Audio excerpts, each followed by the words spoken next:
Hello everyone, Tina here. I hope you're having a great day. Thank you so much for joining me. Well, today Simon Says Stamp has came out with a brand new release and it is called You Are Loved. Today I get to share a project with you using one of the items from the new release. This is called Thinking of You. It is a beautiful die.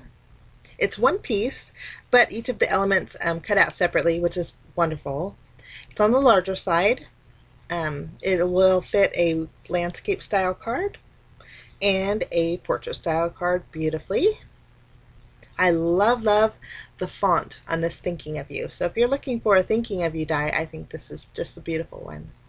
I die cut it out for you to show you what it looks like. The thinking cuts out separate, the of cuts out separate, the Y cuts out separate, and then the O and U are connected and they cut out separately. So you can space them close together or far apart at a diagonal, which makes that really fun and easy. And again, it's perfect for landscape or portrait style card. So pretty.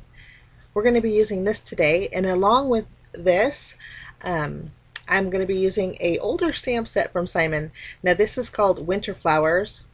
It's a beautiful stamp set. I believe the bottom berries are supposed to be maybe holly berries or cranberries, but today I'm in a blueberry kind of a mood, and so we're going to create a card and turn those little berries into blueberries. I thought I was in a blue mood. Okay, so we're going to start off by doing some stamping. We're going to create a background. So we're going to take our berry cluster, and I just put it on an acrylic block. Now I'm going to take a stitched rectangle die, place that in the center of my panel here. This is Neenah 80-pound cardstock. I'm going to use my pencil and trace around this, and then I'm going to stamp my image directly inside the box. It doesn't matter if it overlaps on the outside of the box, no worries, but I just want to make sure that the cluster was full and I filled that entire background area. We'll stamp it once using Memento Tuxedo black ink, and then I'm going to turn my stamp over and I'll stamp it one more time. And that's going to fill the majority part of the inside of my rectangle, but not totally. So I'm going to just use the edge of that stamp and just fill in the rest of the area. Now I'm also going to stamp there's individual berries in this stamp set, and I'm going to stamp a few of those along with one of the leaves, the smaller leaves. And we'll ink those up again with Memento ink. We're going to color in our images today with Copic Markers. So both the Memento ink and the Neenah cardstock are Copic friendly or alcohol marker friendly. So it's going to work out great. Okay, once we have our images stamped, we're going to grab our Copic Markers. For my berries, I'm going to be using 3 shades of blue. I have a B12, a B14, and B66. And starting off with, and you know what, my my B12 marker is super juicy. Every time I use this, it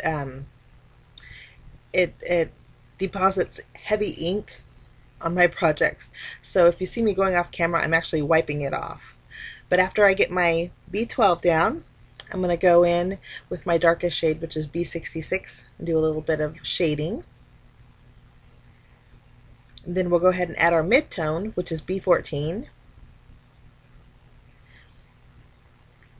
Once we have our B14 down, we're going to blend everything back together with our B12. Now for the center of our berries, I'm going to use my darkest shade, which is B66. And we're just going to use that in the center of those little berries. And I think they look just like blueberries. I was so happy with the way this turned out. Okay, now for my leaves, we're going to use 3 different shades of green. I have YG11, and we're going to start off coloring in all of our leaves, and we're just going in the center again, using our pencil guide pencil mark as a guide.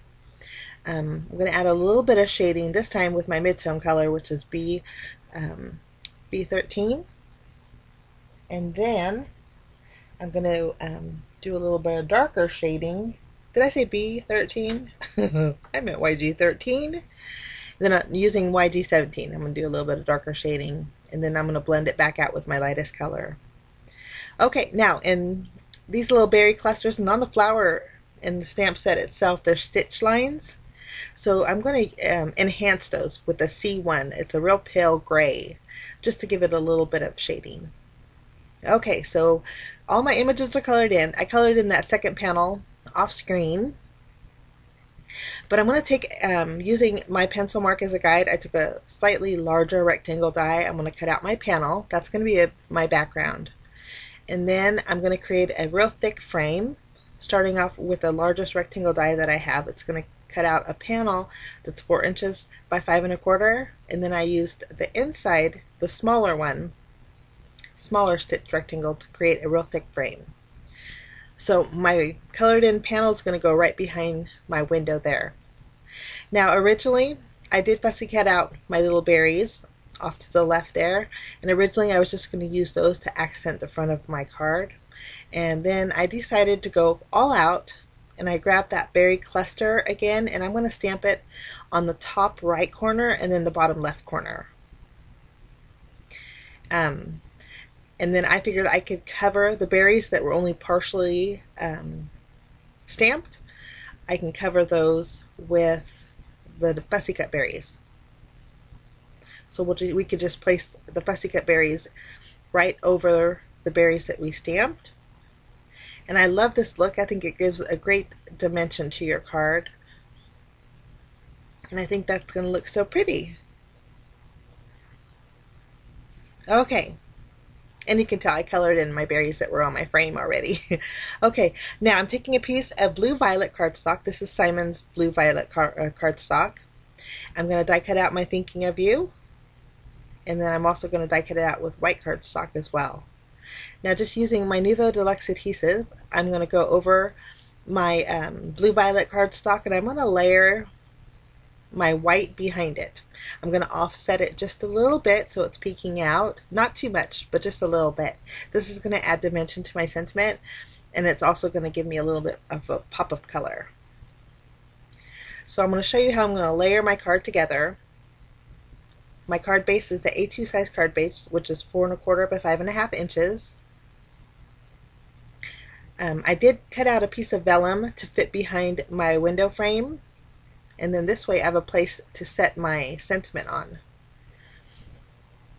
Okay, now I already glued my vellum behind my frame, and then I glued down my sentiment on top. And then I am taking my fussy cut berries, and I added some dimensional adhesive behind them, and I'm just placing them back in their home. And I love that effect. I think this looks really elegant. Okay, we're going to take some foam tape, place it behind our frame, and then we'll take this panel, and I already glued down my pattern piece directly on my card base behind it. But you can see the vellum kind of tones down that background pattern. You can see it, but it's toned down. Just place that on my card base. For bells and whistles, I'm going to go in with some, these are like an off-white colored iridescent gem. And everything that I used today, guys, I'll leave links below in case you're interested. But the Thinking of You die is just gorgeous. And I have a feeling it might sell out really quick. But it's just beautiful. But that's my project for today. Thanks so much for stopping by. I wish you a lovely, fantastic day. And we will see you again soon.